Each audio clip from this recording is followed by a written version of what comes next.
Hello, everyone, and welcome to Ranked and Reviewed. I'm your host, as always, Tomye West. Joining me, as always, is my co-host, Alannis Maximus. Salutations. Look at our fucking background, man. It says stream starting soon. Well, it's not wrong. It is starting soon. Yeah, I'll fix that up while we get on with it. So, for everyone joining us, this is Ranked and Reviewed. Every week we review a movie.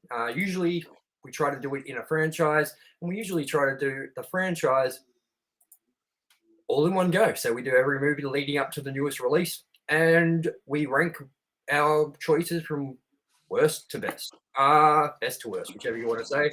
And we both get a list too. So it's not just one list. We both weigh in with our choices, which creates some interesting conflict and fun. So with that, today we're doing Evil Dead Rise. Now, before we get into it, we didn't do any of the other Evil Dead movies. Nope. We don't plan on doing it either, are we? I think that comes down to you. Because I'll say yes, but Yeah, we'll talk about that when we get into it, won't we?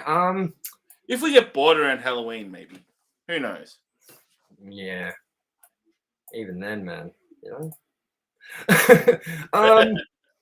So, I mean, before we get into our thoughts quickly, Alannis, maybe you could fill in people with the differences between this Evil Dead and the other one without sort of a spoiler and the previous ones. And I think it's definitely not a spoiler to say, if you've seen the trailers, that this is not. Well, first of all, it's Bruce Campbell isn't the star. There's no comedy aspect. This goes a lot more along the lines of the original and that god-awful remake, which I don't really like. It is a very serious tone. It's and at the same time, you don't really have to have seen the other movies to appreciate it. I think they did that very well. That it's an Evil Dead movie for the enthusiasts, and it's also an Evil Dead movie for the newcomers. I think everyone can kind of enjoy it and get the picture, and it explains itself. And it could have been a brand new movie at the start of a franchise, and you might not have even known the difference unless someone said, "Hey, this is something else." So before I get into my thoughts, why don't you start people with your thoughts? I think our thoughts are going to be very different. And I came into this movie, and I think I don't know if I said it when we were talking about it live or anything, but I'm sure I said to you, it's going to be very polarizing for me. I'm either going to hate it or I'm going to love it. And I'm going to say straight away that I loved it. It was, I had I was apprehensions, maybe low expectations, because I've seen what happened when they did the remake. And this movie is actually everything they should have done instead of doing that reboot remake. They expanded the universe, they paid homage and acknowledged the other movies, and they didn't try to recreate it without Bruce Campbell. They said they acknowledged that there's the 3 books, and this is one of the other ones. This is in the same world, but not directly connected. And I mean, do you think that this is a nice change of pace for the series, or do you think that this is something you would only like to see every now and then, or would you like to see them take it in a different direction? Would you like to see Bruce Campbell back? I think it's interesting because we had Bruce Campbell, obviously his last work as Ash was Ash vs. Evil Dead, and he said, "I'm not playing Ash anymore." But there's been talks around the water cooler apparently a lot that they're talking of reviving Ash vs. Evil Dead as an animated series for a 4th season. So I think what we're going to get is we're going to see 2 series kind of coexisting but not really crossing over. I don't think Evil Dead will work from a comedy point of view without Bruce Campbell. He was the comedy aspect. I guess there was other characters that were funny. There's other themes that were funny in it, but I think it needs to stay with this serious tone to continue without him. And it could quite comfortably sit and they could both coexist, especially with the season left off, which ends up in future. Yeah. So you liked it. You're an Evil Dead fan, you know.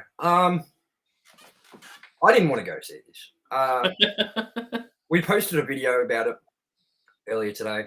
That's how much I wanted to go. And also, I posted a status on Facebook saying, why the fuck did I agree to go to this movie to see this with Alannis when all I've been doing all day is just sitting here going, I don't want to see this fucking movie. And then I posted I wanted to die in a fiery car accident because I didn't want to go so bad because I don't like horror movies like this. And Facebook sent a message checking on my welfare.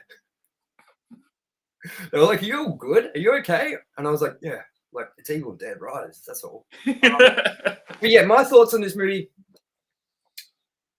I liked it, to be honest. I think it was okay. Like, I think I psyched myself up so much for this movie being like scary or gruesome that I overworked it. Where I was like, it's not that bad. You know what I mean? So I think it was a good time, and I agree with you too completely that you should definitely not have to see the other movies to enjoy this. You don't have to. You can go see this as a standalone thing. I mean, I have no idea about Evil Dead. Like, have no idea about the history of it. But surprisingly, there were still things that I picked up on from like nods to the older movies in the franchise that I don't know if the casual viewer would pick up on. But yeah, I know Evil Dead a little bit from like friends loving it and showing me pieces, and I've seen like snippets on movie shows and stuff like that. And there was a few parts that stood out to me where I was like, hey, is that a like reference, you know? And I think they did it well because it was enough to kind of get that it was a reference without even knowing the series. Yes. What did you think about the references and things like that? I think by the end, I'm glad they didn't do any more. There were some really good ones, and then towards the end, it's like, we don't need any more. But the one I particularly liked was the Dead by Dawn reference, which is a throwback to Evil Dead 2 of that name, Dead by Dawn. I think that was really good adding that in. There's a lot of other little ones, a lot of really in-your-face ones. I think that they, as you said, Tommy, they did it in a way that even if you only know a little bit about it, you're kind of like, hey, I get that. I got that reference. Yeah, well, I mean, I think we can say a few of the references without really giving away anything of the movie. Like, there's a shot that they used, like, sort of like where they strap it to the actor and they run, and it's like a in-your-face shot, like, I don't know, front. I don't fucking know, bro. And that shot's clearly from another Evil Dead because it was so drastically different to the way the rest of the movie was shot that I was like, well, that's clearly a reference. And then there was a couple of lines of dialogue that were like direct quotes from older movies and stuff. I mean, I can't really remember exactly what the quotes were. Do you remember which ones they were, Alannis? And if they don't give away too much, you know? To come get some. Was I don't know if it's verbatim what Ashley said, but he said things like that. Dead by Dawn, that was direct, verbatim kind of reference. There were a few in there. I'm sure I'm missing some because there were a couple of times where I'm like, yeah. But there were a couple in there that. I mean, there was a shot of the chainsaw as well that they used that I definitely think was like a nod to a previously used shot. Definitely, yeah. Oh, there was I'll swallow your soul that was used a couple of times. That's a repeated Deadite catchphrase, I guess. Yeah. Well, would I go see this again? No. Do I now consider myself a diehard fan of the Evil Dead series? Not at all. Did I think it was gross? Yeah. There's actually some sort of humor in it that I guess you could argue was funny, but it was mainly funny because it was just so out there. You know. That's my gun, you thief and cunt. Yeah. What was the other line? Where she like says something to like when she first turns, you know what I mean? And she's standing in the kitchen and she like says something to them like, I can't fucking remember, but yeah, look, it was an okay time. It was very bloody. It was very violent. Like maybe we should do a quick play-by-play of the movie without going into spoiler territory. So like we can discuss it a little bit deeper. So I mean, it begins. Yeah, maybe you can help me with this.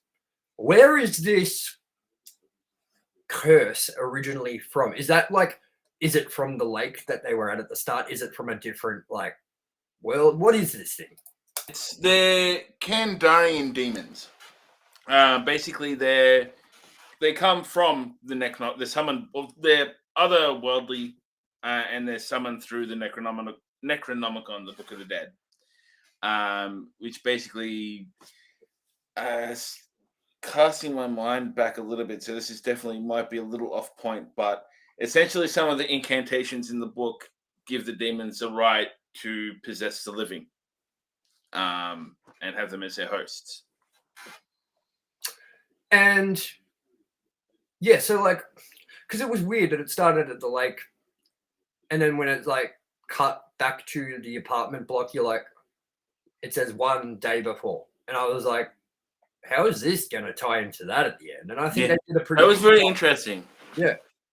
Yeah, that's what I mean. Like when it started, the way the camera's panning sort of like really quickly through like a first person look at like the forest and all that, it looked like the Predator. I even said to you, this looks like Predator. What did you think about that whole intro with the drone and all that? It was interesting. It kind of leads it in that there's going to be more movies and kind of sucked you in. Like it felt at one point, like I'm in two minds about it. It felt unnecessary, but at the same time, it felt good. And also, that in itself had another reference when she's sitting upright, reciting the book the other person's holding. That's a bit of a reference to the first Evil Dead, and it's straight off the bat, like a subtle one. I think that they did that fairly well. I'm a little bit confused though. What was the whole? Like, so obviously that chick that was like possessed at the start that was lying in the tent, was that like her boyfriend, yeah? On the dock? I think so, yeah. So like he was like full fucking like ragging on her, bro. Yeah. He's like, fucking take this bitch everywhere, she sucks kind of thing. You know what I mean? I was like, okay. So like it's funny, bro, because it's like, are they hinting that this chick was like kind of a cunt like that anyways, like before all of this, you know, like and like, did you find it weird that like, okay, like for instance, she was like the only, okay, well, we only saw the one example, so it's not like this is like what's the fact, but like how is she the only person from that building lot to like end up having like the possession as well, you know what I mean? She was like not in the same apartment. She wasn't like, so like, where's all these? Is that going to happen to everyone else that goes down to the garage, or is it like one entity that can only do one? Because they do. It's not so much one entity. It's just, it's not really ever fully explained. Like they kind of just do their thing. It may have still been there. Like I think whatever it decides to do, it would do. Like whatever the demons decide to do, they will do, kind of thing. So I mean, it could go more widespread, but maybe not. Like, we've seen that happen before. Is that what you're like? Is that what you think is going to happen in the next one? I think they're going to keep it more isolated. I don't. They've kind of never really gone the path of full. Apart from Army of Darkness, actually, they've never really gone the full path of like it's out in the open in a really blatant way. Like it's kind of always been somewhat contained. So I don't think they're going to go full. This is here and apocalypse kind of thing. I don't think that would suit it. The next trailer's the curse just going, I'm something different. new curse, new rules. And I like you see this in the trailers and stuff, so it's not a spoiler as well. But I want to know, as I was saying to you afterwards, the kid in it, the male, he'll be what, somewhere between 16 and 18, old enough that you go into a room and you see a bunch of fucking Jesus stuff, crosses, crucifixes, a big statue of Jesus over the sarcophagus. And then you find a fucking sinister book. You don't fuck with that. You don't. Man. You go, nope, I'm leaving. This kid was like, okay, when I first saw this kid, I was like, oh, so we have like a 14-year-old kid that really likes music or whatever, you know, and likes the turntables and shit and wants to be a DJ and really vibes with the music, you know. And then they're like, go drive the car and get pizza. I'm like, oh, so this kid isn't really a kid. Oh, this kid's old enough to drive. I had no idea. And then this same kid is old enough to drive and look after his little sisters and shit. After an earthquake happens in like under their apartment, like this dumbass looks into a hole in the ground and he's like, whoa, there's like an old bank vault here. Let's go look. And everyone's like, get away from the hole, you dickhead. Like, there's gonna be like, it could have aftershocks. You're gonna get owned. And he was like, no, like, check it out. Let's go check this vault out. And they go into the bank vault. They take the vault. They take the shit out of the vault, and it's like a book. Well, we didn't say it was a book, right? In the vault? No, we didn't say it was a book. Just like grab something that was like wrapped in shit. Yeah. And then he takes this book upstairs. Tries to open it. It's got like teeth on it or some shit. It like cuts him, absorbs his blood, and opens. And it's like, this kid, man, like, look, I understand he's young and he wants to see what happens and he's like inquisitive and shit. Like, this thing had teeth, this book. So like, I don't know. If I saw a book absorb me, say I was reading R.L. Stein's Goosebumps, Night of the Living Dummy, yeah? And I like tried to open the book and it wouldn't, and it had like these locked teeth on the side and it cut me. I just go, yeah, this isn't for me. Let's throw this book out. Like, I don't even want to read that bad. Like, and as I said, man, and this coupled into, you got it from a buried vault with crucifixes hanging all over it. How many more nopes do you want here? Like, how many more red lights do you need before you go? You know, before you don't play that record as well, you know, all the two records. There's not even one record. The first record where the guy's going, I'm going to read from the Book of the Dead to all my godly friends. And he's like, you know what I'll do? I'll listen to another record at this point. At that first record, even though you just had this weird book to a bunch of weird shit, and it's been hidden with all this godly, like, red light shit, you then put on the record.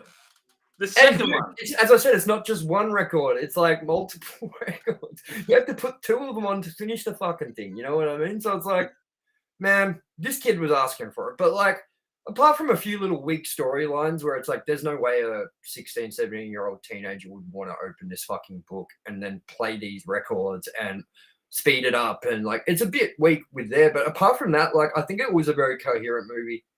It was pretty enjoyable for a horror movie that I'm not really into. And yeah, like, I don't really have much to like put it against because I have not really seen the older Evil Deads. All I know is that there's more of a humor to them than there is a horror majority of them. I don't think the remake was like that, was it? What was that? The remake in 2013, that was more horror vibed as well. That was serious as well. Yeah.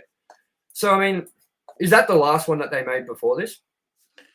After the remake, they then did the Ash vs. Evil Dead seasons, and now this. Yeah. So, and then after their book, you know, opens and flips some pages, and he's like playing this record, and it's like, I said to the guys, I just brought this Book of the Dead, and you should not read from the Book of the Dead. And this guy yelling.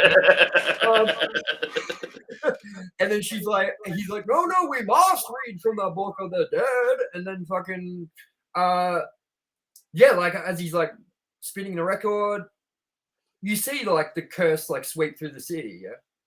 Or the next. That's not so much sweeping through the city as going through them. Yeah, going. That's what I mean. It's like sweeping through the city. Yeah. Them, you know what I mean? And then it takes their mum. Like, and not even, it doesn't even take the dickhead that put the records on and read, like, opened this book or trap. I got this book from a trap. It like literally was easy. By the way, what the fuck was that you just held up? Was that a noose? Man, dude, I thought that was a noose for a second. I was like, Alannis, what's going on? I literally thought that was a noose. Sorry. So yeah, like it didn't even get the guy that like was irresponsible with this curse sort of thing. It got the mum. It didn't. Well, I'm not going to say spoilers. We'll go into spoilers in a minute. And then from then on, what did you think about the whole main character this time with the guitar tech chick sort of thing? And all that? I liked her. She was a decent character. I didn't like the overarching. You're a groupie. Groupies are one thing, but when you're a guitar tech, you're actually employed. You're a technician. You're working with bands. You're not really a groupie at that point. Yeah, no, that's weird, man. I don't know one person that's like, well, I'm fucking the guitar tech. Yeah. Everyone's like, no, I'm with the lead singer. You know what I mean? That actress, by the way, I was gonna look. I'm looking up the movie now. She's fine.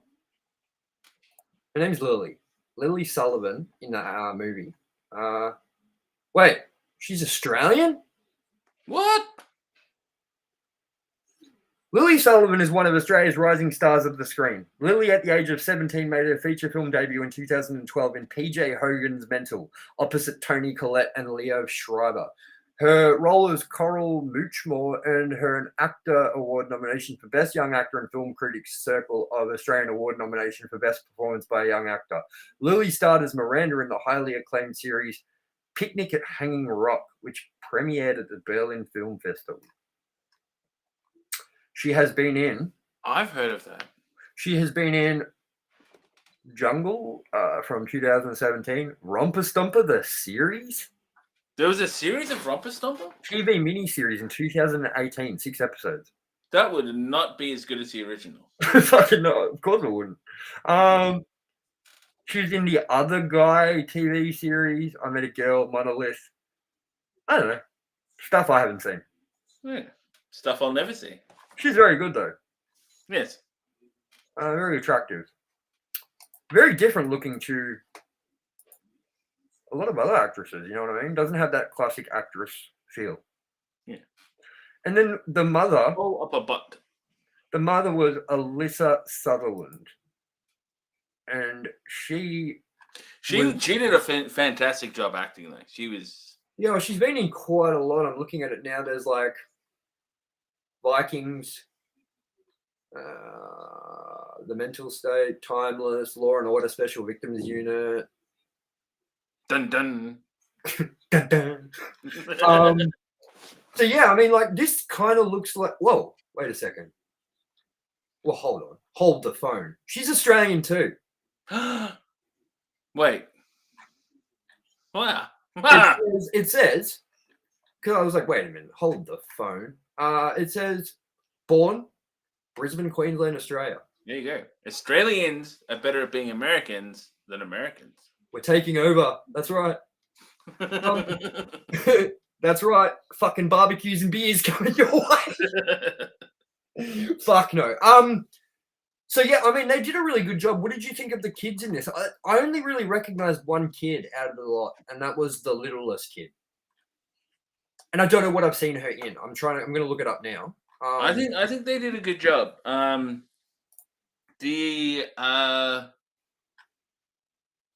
I don't know why that chick looks familiar, that little girl, because she's in nothing I know of. Generic child. Yeah, child actress number 7. She was very good. I think they were all pretty good in it. There was no one I hated in this movie at all. Yeah, I think the kid, the boy, yeah, the kid, the child, that one, the one with the bits, Skin the Human.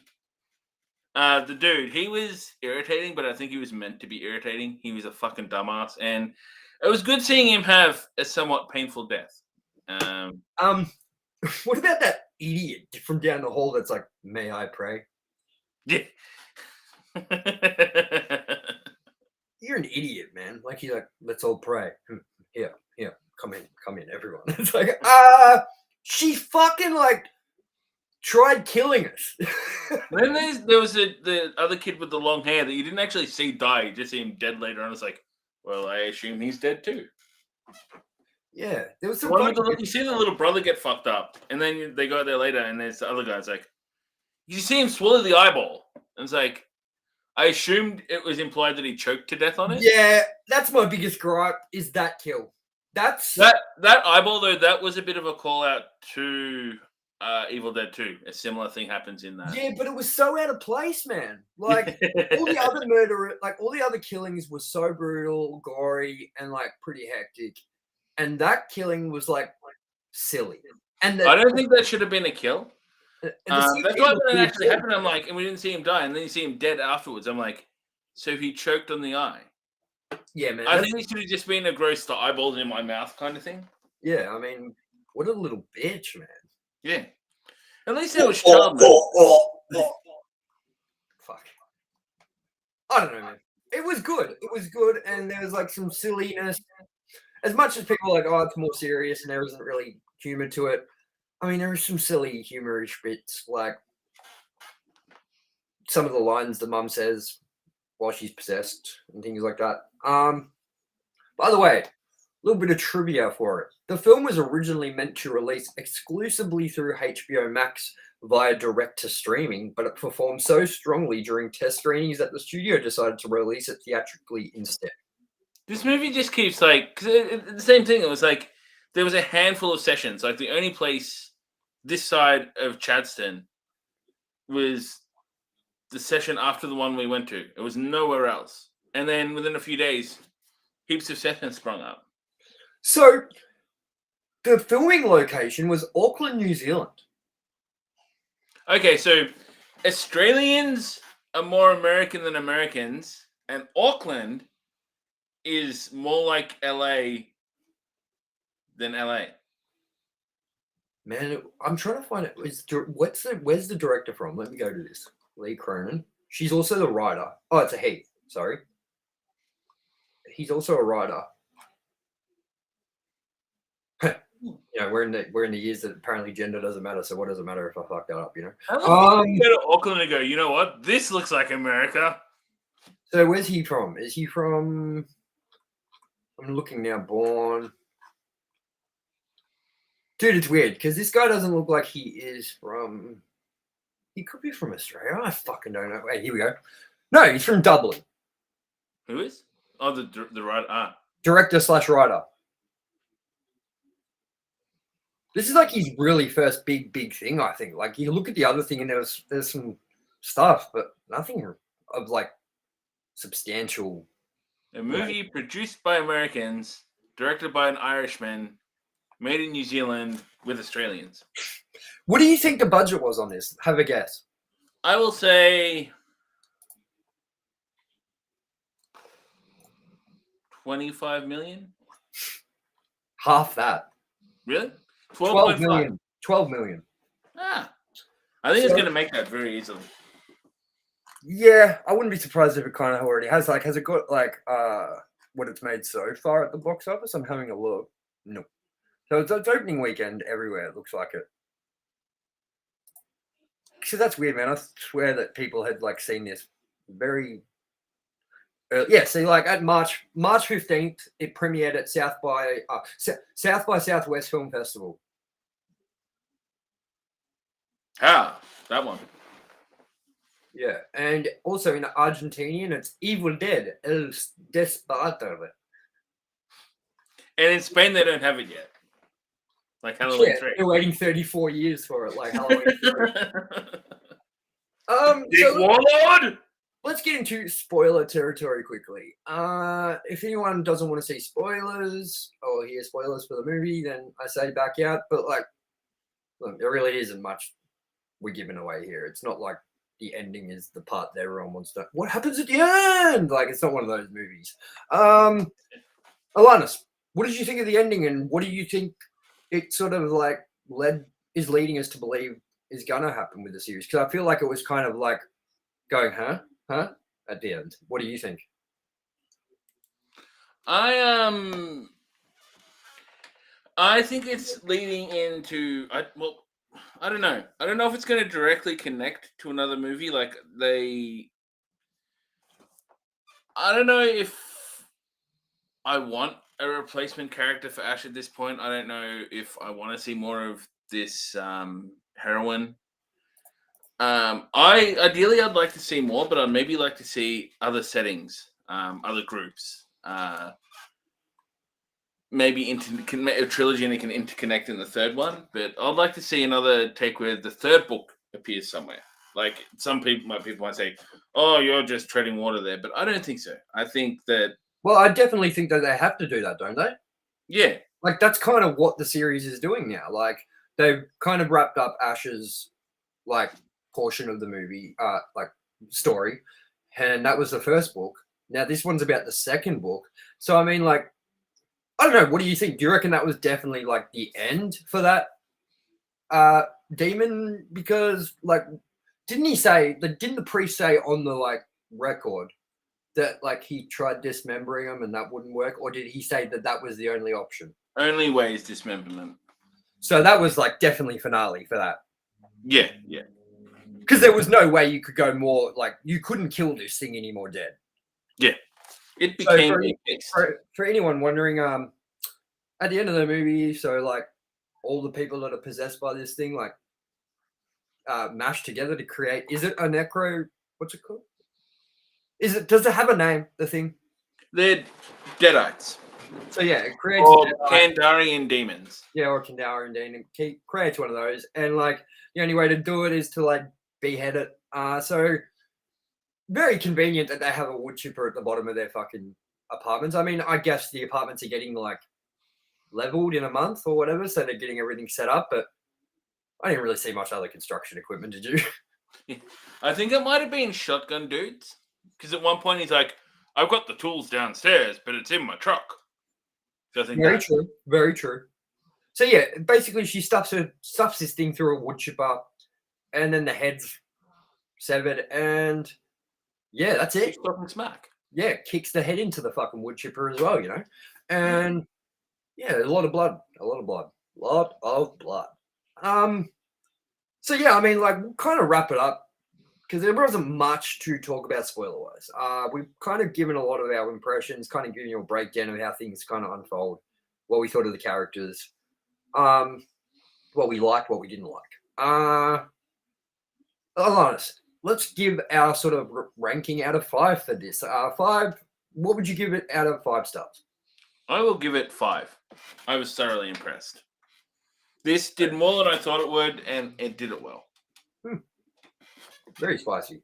So I'm going to give this, considering, okay, so if you like Evil Dead and you're an Evil Dead fan and you like the franchise, I'm going to give this a 4. If you don't know the franchise and you're going in blind like I did kind of, and you're not into horror movies or whatever, I would say don't see it. But I would also say that for the normal audience, I'll give it a 3. But for the people who like Evil Dead and like the source material, I would give it a 4. I think I might have already said this as well, so I might be treading water. But this is really what the remake should have done. A little bit of trivia. Around the same time, I can't remember the name of the Spanish movie, but around the time of the 2013 remake, there was another film team that made a movie that was very close to being Evil Dead, but named it something else as a homage. Evil Dead made their remake and tried to reboot. And when reboot and remake thing was at its most trendy, a lot of people liked that movie, but I think this is what they should have done, and this is solid proof of why they should have done it this way. And well, I've heard a lot of people say that they really did like that remake. You're one of the few people I've actually heard say they don't. I mean, I like it as not for what it is. Like it's watchable, but for what it is, I don't think it did it well. I think it was just a tacky money grab that didn't need to be done, and there's a reason it didn't get traction, kind of thing. Yeah, well, I mean, that was a long time ago now. That was 2013, yeah? Exactly. So yeah, I mean, do you think that Ash versus the Evil Dead was sort of like a testing ground as well for if they were going to make another movie or if there was any interest in the franchise still? I think there are a lot of people that are like, we want Bruce Campbell back. Whereas at the end of this movie, I don't know if it's because they're already in talks of having that animated series with Bruce. The fact that Bruce is also really old now, and I mean everything has to end. But I haven't walked out of this movie going, I need Bruce Campbell back in this franchise to make it good again. Whereas I did with the remake. Fair enough. So there you go, everyone. That is like all you really need to know if you want to go check this out. I mean, I hope we also gave everyone what they wanted that maybe have checked this movie out and just wanted to see other people's opinions on it and things. And we thank everyone for joining us. The next movie for Ranked and Reviewed will be, Alannis, what is it? Guardians of the Galaxy 3. In 3D. Yeah. So that means that we will be doing our spin-off show, Ranked and Reviewed Breaks the Fourth Wall, where we review everything in 40X, and we also give you our thoughts on the 40X experience as well as the movie itself. And obviously, we're going to rank 40X experiences, and we definitely think that that's a part that's missing on YouTube. Is there's not a lot of people reviewing 40X, and we want to kind of take that up and be the runners of that. So, Alannis, I like your 4 fucking glasses. You know, They're for these ones are for the 4, and these are the you need these ones to see the DX. Donkey Kong. Fuck me. Have you been drinking? I only just dropped you home. Maybe I should. You just got home and just fucking down to fucking scotch. All right, everyone. Thank you for joining us for Ranked and Reviewed. As always, I've been your host, Tomye West. And Facebook, don't worry, I'm okay. I don't need you to reach out and ask me if I wanted to talk to somebody because I wanted to die in a fiery wreck. It's all good. And this is my co-host, Alannis Maximus, as always. And we'll see you next review. Thank you all, and Evil Dead ya. Yeah. I don't know, that was bad. See ya.